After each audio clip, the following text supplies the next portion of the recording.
we're back. I have the pleasure of introducing you to Grant Taleck. He's the co-founder of AuthentIQ Marketing. And the reason, Grant, that I brought you on the podcast today is there's been a phenomenon change in the podcasting world. And luckily you and your co-founder, Mitch, are blasting away the competition and making some serious headway in it, in the fact that short form video is becoming the number one way to market your podcast. We're talking TikTok, memes, things like that. You guys are just absolute pros at this, and we need to pick your brain so that the audience can figure out what the hell they're doing when marketing their podcast. So thank you for joining me. Yeah, thanks, Johnny. And that sounds great. Let's dive into that. Let's start with the why. So why do you think, in your experience, short form video has taken off as like the primary marketing vehicle for podcasts? Like we're seeing it on Twitter, Instagram, YouTube, TikTok. When people are promoting their podcast, they're using these short form videos. Why has that become so popular? Why is it working? Yeah, I mean, it's probably working because it always has, just in different mediums. So like podcasting is still relatively new. And I think when you hear the word podcasting, you make a lot of assumptions. It's audio. I'm on Apple Podcasts. You think of some of like the bigger names in podcasting right now, like Joe Rogan, for instance, right? So there's a lot of assumptions around it. So I think just remembering that podcasting is really fresh and new is important. And that means most people aren't fully utilizing, the medium the best way they could. So I want to bring it back to what I said earlier, like short form, adapted from long form, has worked for a long time. If you look at like sports, for instance, I know you're a sports person, so I thought I'd bring it up. But the biggest way for a lot of us, and I remember this as a kid too, is like in the morning, I would tune into Sports Center and I would watch the top 10. Like that was always my favorite way to start the morning when I was growing up as a kid, like in high school. I just like love those highlights. And for me, like I grew up playing golf too. So whenever I saw like a golfer made it to the top 10, that was always kind of a special moment. But this concept of taking short form highlights out of long form content is not new. Like it's been done over and over again, and it works.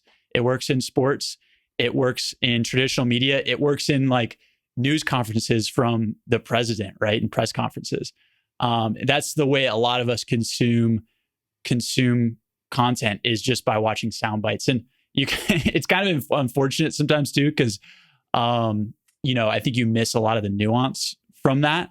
But the whole cool part about podcasting, and we can talk about this, is like the goal with short form is to get people and encourage people to push through to watch and listen to your long form content. But yeah, the reason why the short form clips for podcasting on TikTok, on YouTube Shorts is working right now is because it kind of always has. It always has different traditional media areas. So I love the way that you phrase that, because I had not thought about it that way. When you put it in the concept of like, think about sports highlights. Why would you rather like taking, a top 10 ESPN thing? That's exactly like using short form podcasts. It's exactly like you said, it's a different medium. However, it's not as simple as just cutting 60 seconds from anywhere in the podcast. It's about finding the right 60 seconds. And then it's taking it even a level further. It's about adding animations. You got to add captions. You have to have, because our attention spans are so short now, because it's always just reel, TikTok, short. Scrolling culture. Something just has to just be popping in your face the whole time. And that's really where you guys have been able to drill down and find success. So how are you able to figure out like what all needs to go, like those levels deeper within? All right, we found let me back it up. Yeah, sure. All of that's important. We will dive into that, but let's start with the very basics. We need to find the clip first. Yeah. So for podcasters out there, they know their own content, and it's reasonable to think, yeah, I know what works for my audience, but what do you tell other podcasters of like, no, you actually need to be looking for these things when you're finding a clip? Yeah, that's a good question. I can do like a little bit of strategy and also talk about like the tools we use to select clips. Take it and go. But essentially you got to start with your audience and like who your show is for.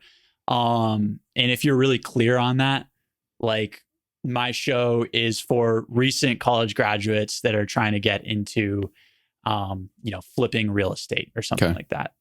And you really understand your audience and who you're going after. That helps you a ton when you're actually going through and searching for short form video from your podcast. Okay. And just listening to it with that ear. So if you're doing that as the host and you're actually the person going through and selecting clips, like that's probably some stuff's just going to jump out at you. And a lot of the time you'll just start identifying hooks in the conversation. Like you ask your guest a question, and they just have a banger answer, or a hot take. Or a hot take, or just something informative. You don't always have to take out hot takes as clips. Like, again, that goes back to the goal is like you're trying to go after a specific audience. Like, if these clips are serving that audience, then like they're doing their job.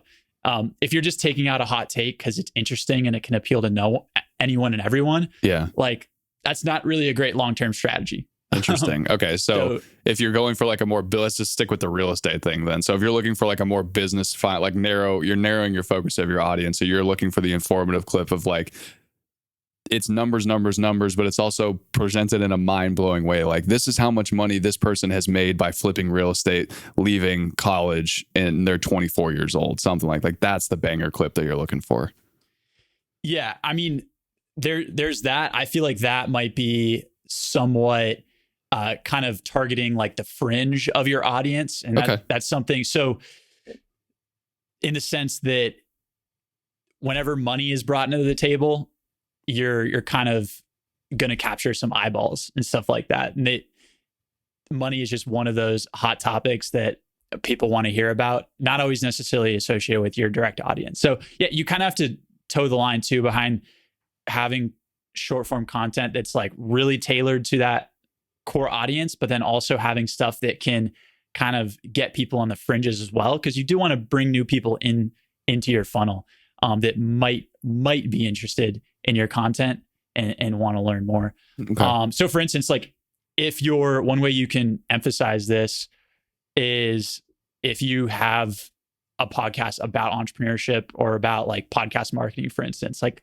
there's a ton of buzzwords out there, CTRs, click-through rates, whatever, like CPM, cost per thousand, cost per impression. Yeah. I got it wrong.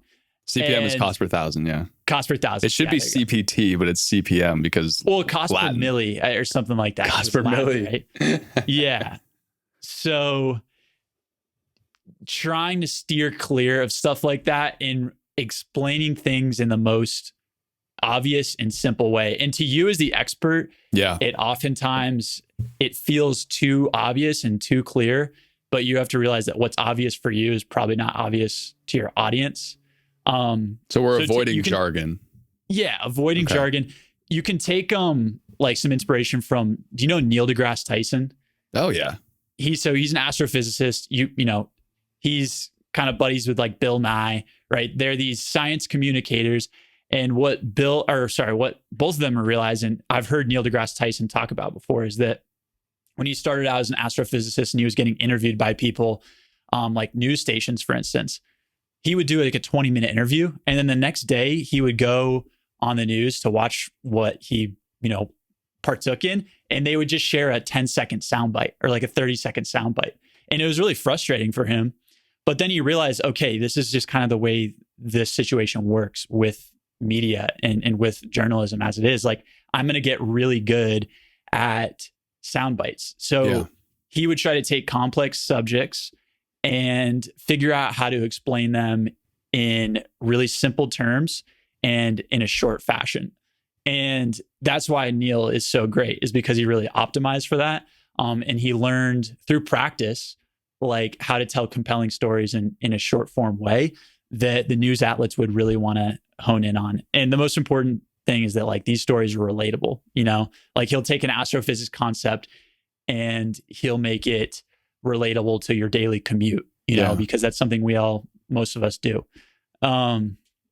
So that, tying that back to the choosing clips, you want to realize that like some of the just plain and simple, obvious stuff to you as the host or the guest is actually going to be super informative to your potential audience, because a lot of them are beginners. A lot of them might not have a formal education. They don't have the experience. So looking at it through that eye too, of realizing that, you know, it's not always just the breakthrough stuff that you want to highlight. It's also the really basic concepts that you just got to harp on consistently to educate your audience. Can you give some insight into the numbers? So we found our clip. We know how to find our clips. Now let's talk about a few of the different platforms, because they're different.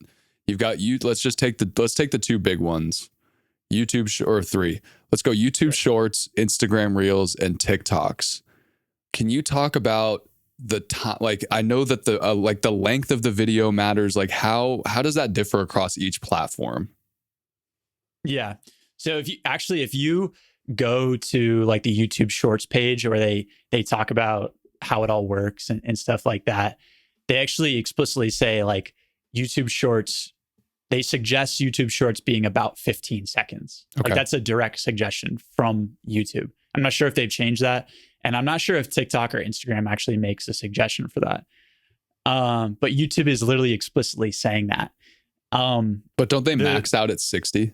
Yeah. So they basically, 60, if you can be less than 60, you're going to at least fit the constraints of. So that's YouTube Shorts. But then TikTok wise, like my wife shows me TikToks, and some of them I'll be like, holy God, this is like 3 minutes long. When does this end? Yeah. So I think their max is just short of 10 minutes now. Wow. And they decided to, I think a big part of them deciding to change that up was just seeing YouTube, right? Like the cool thing about YouTube is they now have YouTube Shorts. So they've got the short form scrolling TikTok style feed, but then they also have long form. And that's something that YouTube is a master of. We were talking about YouTube's really good at, they've mastered the long form, and now they've added short form, versus TikTok is now kind of going in reverse. So ultimately what happens is exactly. YouTube is recommending 15 seconds because our attention spans are so short. And then TikTok is starting to expand. So you as the podcaster, you don't really have to box yourself in, essentially. You can find clips. Like you don't have to go, oh God, I have to find something that's 15 seconds long. I can't find anything. You can stretch that out a little bit. But I think what plays into that as well is the editing. And that's kind of what I want to talk about as well.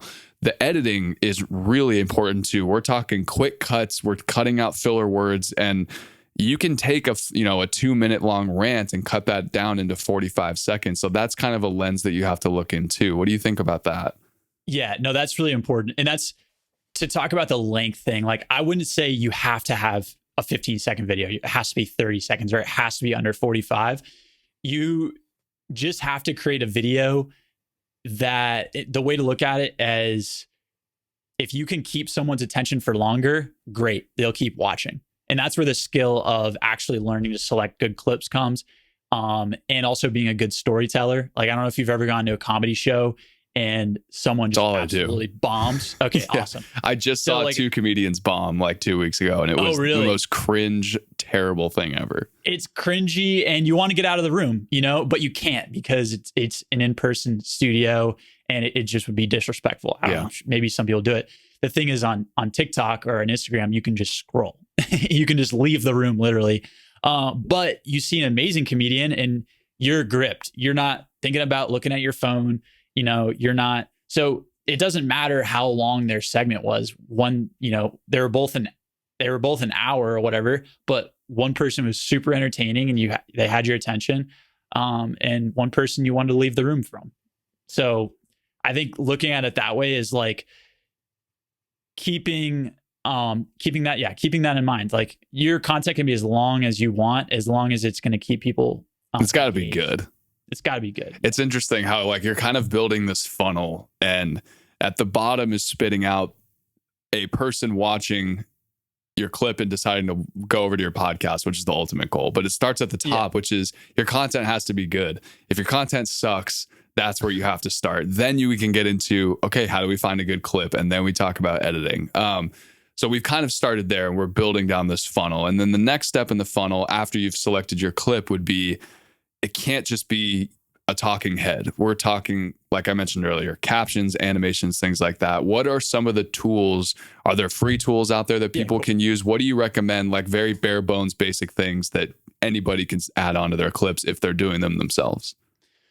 Yeah. So the tool we use and love to start out with repurposing is Descript. Okay. And I was actually listening to your last episode where you guys weren't the biggest fan of Descript. We're shitting all over it, but yeah, and that's because we're using. I don't use it for the right reasons. I'm basically driving the Ferrari in the slow lane versus you guys are taking it out to the track and really using it. Okay, I'm glad you think so. We're using it, I think, for what it's best at, which is creating it when you upload. So basically, this is the way it works. You upload your long form podcast episode. It creates a transcription of the entire episode, and it's like 98% accurate. And especially if you have a good mic. If you have a good mic and good audio, like it is almost perfect. And from there, then you can go through and just start listening for those hooks, listening for those potential 30 to 90 second highlights. They could be longer, as we were just talking about, or shorter. And when you found one that you like, you just highlight it with your cursor, right click and click new. It's almost like copying and pasting on a Word document. Super simple. And that creates a separate clip. From there, you go into a new window, and that's where you can kind of get a little more specific with the editing. And what we'll do there is remove filler words. So things like, right, things that are just not actually adding anything to the idea, and just cut those out. Oh, and it makes the clip so much more snappy too once those are gone. Exactly. Yeah.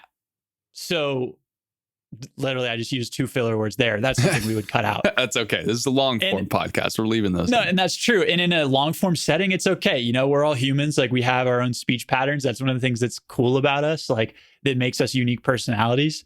But in a short form context, especially that first sentence, that hook is really important. It needs to start fast, and tell you what you're going to learn. Like, this is the reason why I decided it was time to drop out of college, or name a bunch of different hooks. I can't think of them off the top of my head right now, but come on, dude, this is what you do. No, I know. But, yeah. So starting out with a hook, and then from there, the subtitles are super important. Do the subtitles need to be perfect? Because I've seen some of the biggest podcasts out there, and the subtitles, like I noticed right out of the gate, I'm like, 4 of these words are wrong, but it's got 10,000 likes on it. I mean, is that distracting to you? Like, not really. If the content's funny or engaging, sure, I don't give a fuck. Yeah, as long as it's not completely off base, and misleads you. Yeah. The thing though is, a lot of us are listening and watching on these platforms without sound, so you rely on the subtitles. So if the word that it was replaced with was completely inaccurate and made it confusing, and that's not great, I would say that's the type of attention to detail that you can pretty quickly fix. It's just, you already put this much effort into searching for the clip, recording the episode, like distributing the clip. You may as well get the subtitles right, especially on the 45-second video. Yeah, it takes 5 seconds to fix it. Yeah, I agree. Yeah, I mean, maybe a little longer than that. It's just every additional step in the process, as you know, it just creates an extra bottleneck. So it's definitely another step. You have to make sure you get it right. But yeah, the reason why that's so important is just based on the fact that most people are listening with their sound off.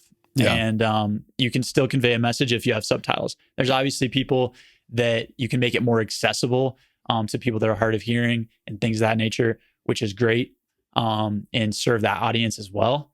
And then also, like, when someone's trying to hammer home a point and, really highlighting some specific keywords. So again, go back to that hook of like, this is the reason why I dropped out of college. Like, dropped out of college would probably be those 4 words that pop up on the screen to really to give you that extra pizzazz and like remind you why you're listening. So you can use text animation to your benefit to keep people engaged as well, and let them know, why they're here to watch the video.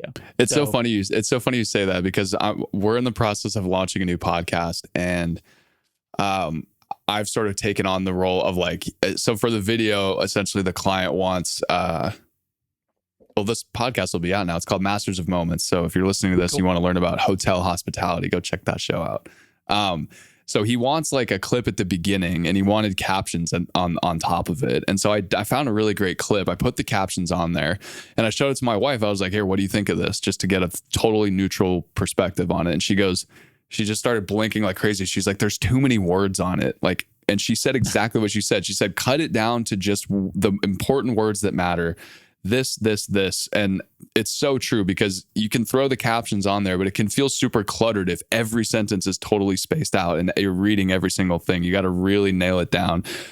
But that seems like it's more for video. Some people do audiograms. Would you recommend for audiogram? You kind of gave me a look where you're like, fuck audiograms. Kind of. Yeah, you read my mind a little bit. With audiograms, it would be safe to assume that you probably want everything worded out there. Yeah, no, you would definitely want the full subtitle coverage with the audiograms. But, I think something you and I would both really push podcasters to do is, even if you're not going to publish the long form video content to YouTube, at least record the video, and then you can use that for the repurposed clips. Yeah. Just because a talking head is a lot more engaging than a blank screen. I totally agree. And some subtitles. So yeah. That's definitely important. I still think for a standard like podcast clip, talking head, non-audiogram, like having the whole set of subtitles, down kind of middle, lower third for the entire video is important. But then when there are those key moments, you flash over that, eliminate those, and just focus on those large text animations. So you still want to have the full subtitles for the video, as long as they're not too distracting, like your wife was saying, right? And creating some type of bad reaction to it. But yeah, okay. Audiograms. You caught my reaction there. It's like at this point, this is the biggest eye roll I've ever seen. Yeah, it's funny though, because honestly, they're fine. They're just I started out with those. Yeah, and our business started out with those 3 years ago, when most podcasters weren't looking at podcasting as a video format. And that's what I go back to earlier when I was saying, like, most people have all these assumptions about podcasting. Like, you just need to get rid of all those. Yeah. I'd argue that it's becoming video first. Yeah, I would say I actually listen to podcasts and watch them on YouTube. With YouTube Premium, right? So this is the thing, and maybe YouTube will change this, but you have to have YouTube Premium in order to close out your phone app. Or go to Twitter or click your phone off and put it in your pocket. Yeah. So if you don't have YouTube Premium, the free version, then and you're watching a YouTube video and you press the sleep button on your phone, it just cuts off the podcast and you can't keep listening. But if you upgrade to the $9.99 a month subscription, you can get that as a viewer. So, but the way I listen is like, when I listen to podcasts, like I try to be pretty intentional and like really focus. So I'm actually not really an audio consumer there, but I'll watch on my TV a lot. Yeah. I love the Rich Roll podcast. They do an amazing job of an in-studio experience, and really putting like the extra effort in to make the video product pretty epic. But when, I've listened to it or watched it for 30 minutes, I'll switch to my phone, and maybe I'm doing some dishes or I'm doing some laundry or something like that. I'll switch to the audio component. That's only because I have YouTube Premium, and I feel like most people still haven't jumped on board with that. Yeah. And YouTube did release an announcement as of today. We're recording this on February 23rd. They did release something saying that they're implementing audio first podcasts tabs to it. So they're doing the full gamut of, they're going to have the regular videos where you can watch skateboarding fails, basketball highlights, shorts, and then you can listen to podcasts. So that is going to be coming out, which makes all the more sense that you need to have your podcast on YouTube. But let's say that I'm doing my own clips. I've got my podcast, but I'm not an animator. I know that having like images flash over, like memes, things like that, that's super fun to have and is important along with the subtitles. Where would you point someone to go to find free images that they can use would be relevant to the clip? And again, that's up to their discretion. You know your clip, you know what you need to be looking for, but I need sort of a marketplace to get those like high quality images. Yeah, so there's a bunch of like free areas you can go, like Pexels. Okay. There's a bunch of paid subscriptions too that usually around like $30 a month for stock video. Okay. But honestly, you can also take a lot, like if you're interviewing someone, like for instance, one of our clients recently interviewed the CEO of Whoop, and they're talking about the Whoop product. That's a Whoop big one. Has a ton of marketing collateral and video on their website, on their YouTube, that is 100% relevant to what you're talking about. Yeah. So thinking a little bit outside the box of stock photography, that's something we actually would recommend trying to go stay away from. Okay. If you can, and try to find more authentic B-roll by sourcing it. Like if you're interviewing a company CEO and they already have content out there, like piggybacking off of that. And especially if you want to support their brand and show them in a positive light, like there's no really issues there. Great. So I'd say start there first. Okay. So think outside the box. Don't try to be boring. It's got to be exciting.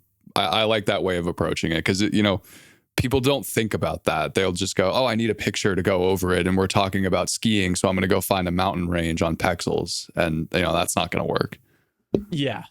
And I mean, making sure that you're not just adding B-roll for the sake of adding B-roll and adding animations for the sake of adding animations. Like it should actually help tell the story and not distract from it. So yeah, Pexels can be great. Don't overuse it. That's definitely probably the quickest way to get it. Also, I use Google Photos as my cloud storage for my phone. I have an iPhone, but I use Google Storage because I have like unlimited Google storage. So I've got insane amounts of video. All right, badass. There, I just no, seriously, like I feel like lucky to have. Actually, through my college, I went to Babson College, and you're allowed to keep your email address after you graduate. And are you sure you want to tell this? Someone from Babson might hear this and be like, shut this dude's email down.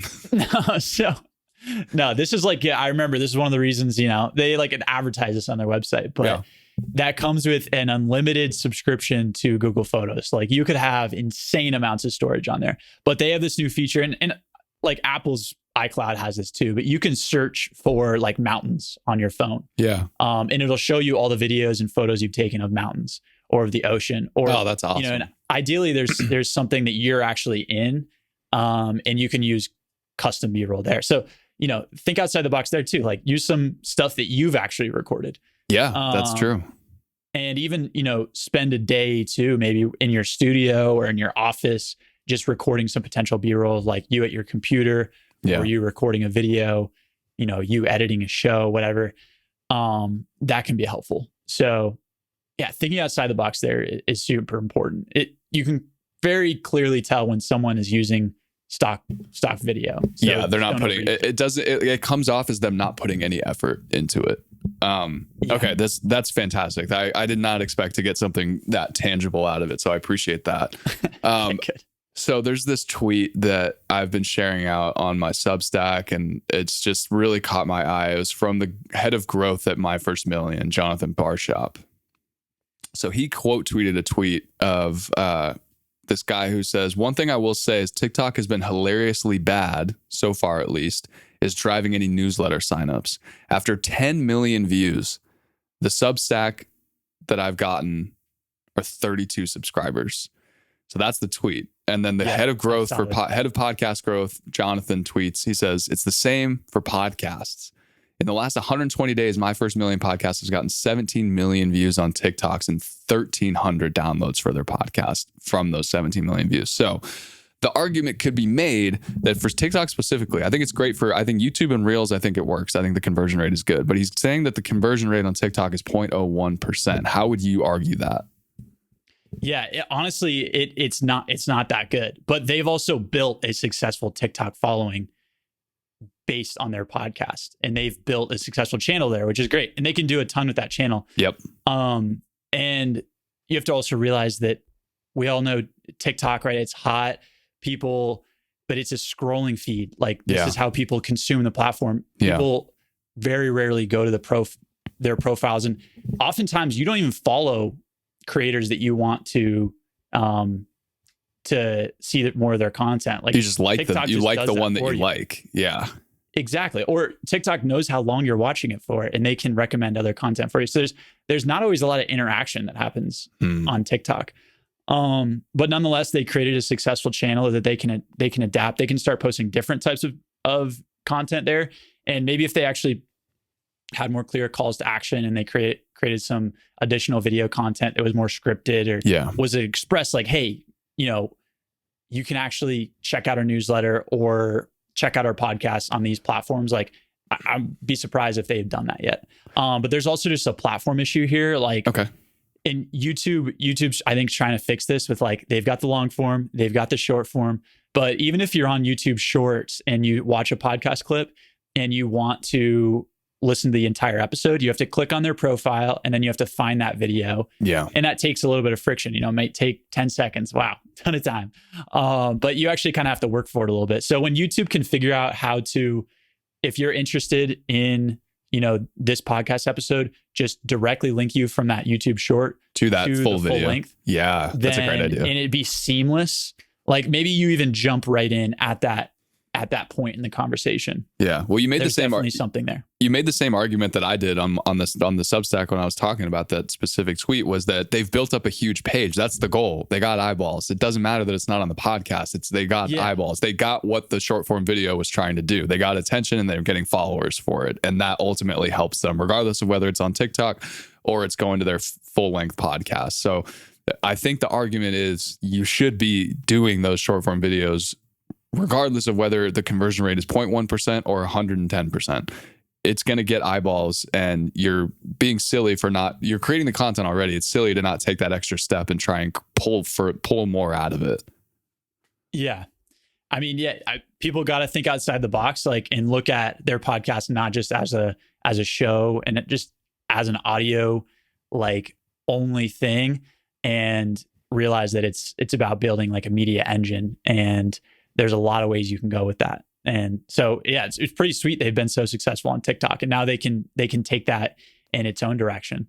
And they did do that call to action thing that you mentioned. So I was listening to one of their episodes today, and on the long form audio version, they just cut in the middle of the conversation completely. And it cuts to the host going, "Hey guys, you've been getting this podcast for free, but we just want to let you know this isn't free. It's not going to be around. So you need to pay your dues. And the dues are, you need to go to the YouTube channel, click the subscribe button, click like, and turn on the notification bell." So they somehow need to get that within the short. So they are doing that. And I think that's a good rule for podcasters to do as well. Yeah, for sure. The cool thing about YouTube Shorts is, with general YouTube videos, the subscription button is a little bit out of the way. Like, you might have to scroll down a little bit, especially if you're watching full screen. And whereas in the YouTube Shorts feed, it is like directly embedded into the video. Yeah. Right down in the bottom left, right next to your profile picture. And so there's a lot less friction there. And I think that's kind of, what needs to happen is they need to figure out how to just create less friction in that process. And all these platforms want you to stay on their platform for longer. So obviously YouTube doesn't want you watching one of their YouTube short from a podcast, and then the podcaster link it to Spotify and you go listen to Spotify. Yeah. YouTube wants you to then watch the podcast or listen on their platform. So they're going to figure out a way to do that. Yeah. And it makes sense for TikTok. TikTok, I would imagine, would add a podcasting thing too, or long form content as well, where they're just like, "Hey, do you want to see the full version of this? Just go to their full TikTok page." Yeah, for sure.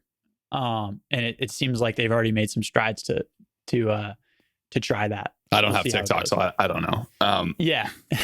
Well, might be for the better. Well, you nailed the first hard question. I'm going to hit you with the second hard question as the last question.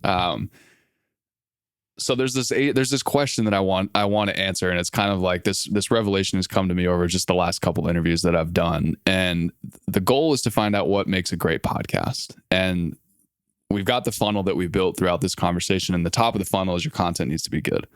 So the question that I would ask you is, what makes a podcast great in your mind? Yeah.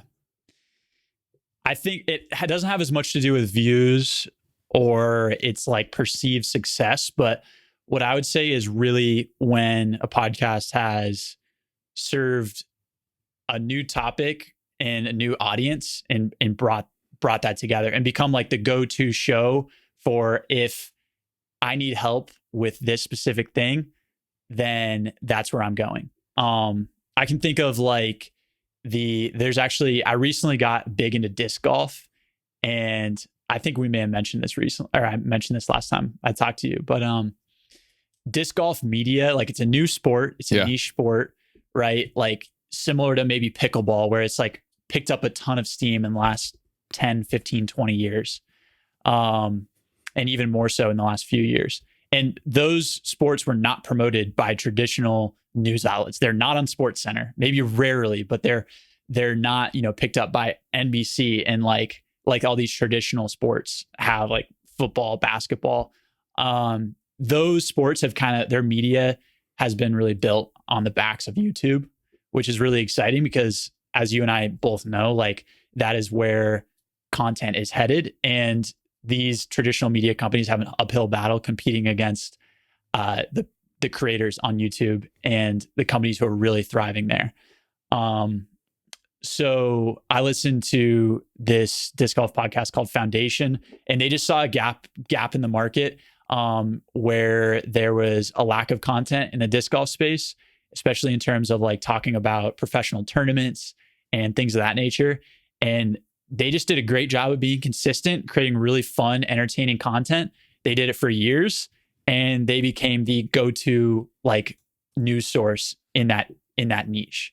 And there's so many opportunities out there now for anyone to do this if you're really passionate about it, whether it's disc golf or pickleball, or like I was talking about a niche earlier, like, real estate investing for recent college graduates. Yeah. Like if you can really hit on a new topic for a new audience, and teach something in a way that no one has ever taught it before, then I think that makes for a great show. So. I love that. That's a fantastic answer. Thank you. Okay, the easiest question of the podcast. So there's people out there that want to make clips for their podcast, but they go, you know what? I'm not tech savvy enough for this. That's what you guys do. So where can people find you online? Where can they find Authentic Marketing? Yeah, so if you just reach out to me on LinkedIn, my name's Grant Taleck. You can definitely kick off a relationship. We'll talk through things there. But you can also find us on our website at authenticmarketing.com. That's authentic with a Q, not a C. We'd love to either just talk through some strategy, make some recommendations to you as well if you're trying to do things DIY, or if you're really just trying to outsource this, you don't have the time, you don't have the expertise, or you don't have the team members hired yet, something we could do for you as well. So I'd love to help. And links to Grant's LinkedIn and their website will be in the show notes, so you don't have to go Googling for it. Those will be very easy for you to find. Just scroll down and click on that. Definitely hit up Grant. He's a stud. I really appreciate you coming on, man. Thanks, Johnny. That's it, everybody. Go subscribe to the Substack, okay? And then follow me. Call to action. Yeah, that's call to action. Subscribe to the Substack. Follow the show on YouTube, Spotify, Apple Podcasts, everything. And I will see you on the next episode.